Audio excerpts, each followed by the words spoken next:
Call me crazy if you want, but I've never liked store-bought pesto. Susie, that's crazy. Almost as crazy as that time when I was 17, I went to basketball practice, and at that practice, I felt like I had cracked my back, and 30 seconds later, I couldn't lift up my left arm because I was in so much pain. And then I took myself out of the practice. I asked my coach if I could sit down, which at that time, for a brief moment in time, I had that dog in me. So my coach knew that something was wrong when I sat myself down. And he immediately called my mom to pick me up.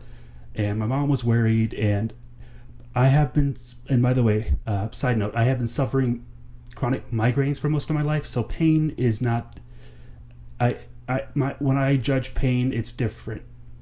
Right? I didn't understand the amount of pain that I was actually in, the amount of trouble that I was actually in. I told my mom, it's fine. It's just a little bit of chest pain, which, by the way, the pain was in the chest. I forgot to mention that. The pain was in my chest. So I go home, did the psychotic thing of, sleeping that night. And then the next day, my mom takes me to a family friend's house, who is a former nurse, by the way. She puts her hands on me. She says, something feels weird. That's not right. I don't know what it is. Let me have my daughter come look at it. So her daughter comes in, who's, by the way, training to be a registered nurse. And she could feel, it felt like something was bumping against my skin or like popping against my skin. It was crazy, right?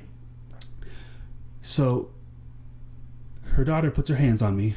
She says, okay, I don't know what this is, but it's obvious. It's obviously not good.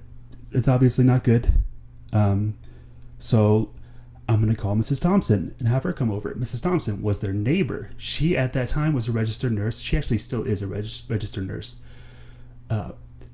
She comes over, and she's home by the way, the daughter and Mrs. Thompson, they shouldn't have been home that day, but they were, because the hospital had a power outage.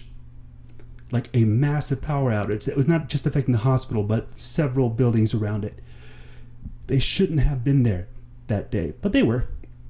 So Mrs. Thompson comes over, puts her hands on me, and then she gets like this worried look on her face. She says, I better get my husband. And then right then, we hear a knock on the door. Her husband had already come over because he just wanted to visit. Her husband is a brain surgeon. This was the one and only time that I had ever met him, because he was extremely busy, but he had been home from the hospital that day because there was a power outage. There was nothing he could do at the hospital. So he comes in, lays me down. He puts me down on their table, lays me down on their dinner table. By the way, at that time I was like a lot skinnier than I am now, so I didn't do too much damage to that kitchen table.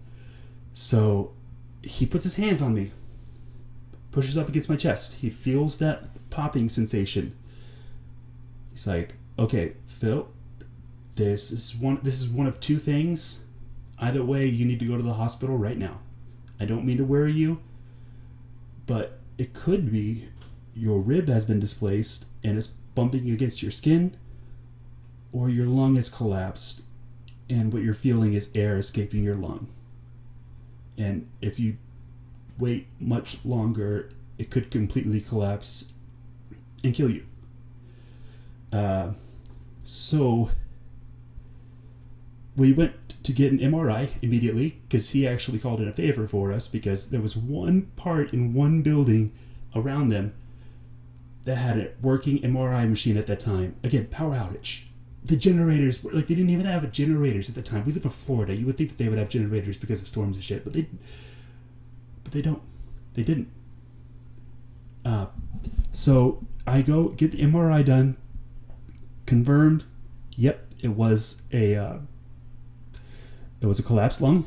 And the people at the MRI place, they said go to the emergency room right now, which we were already going to do that because, yeah. So we go to the emergency room, and I ended up staying in the hospital for about 2 weeks. Because I guess my lung reinflated itself. I don't know, they called it a pneumothorax. my lung, instead of getting weaker when rubbing up against the rib cage, it got instead of getting stronger when rubbing against my rib cage, it got weaker. And then it just it developed these weak spots called blebs, which is one of my favorite words, but it has a painful memory for me. So bleb, and it popped when I did like a really weird. It was like I was going up for a rebound at basketball practice, and like when I did that one sharp motion, when I thought I cracked my back, my lung collapsed. And then 2 months later, it collapsed again at a Orlando Magic basketball camp. And then about 3 weeks after that, I had to have 20% of my left lung removed.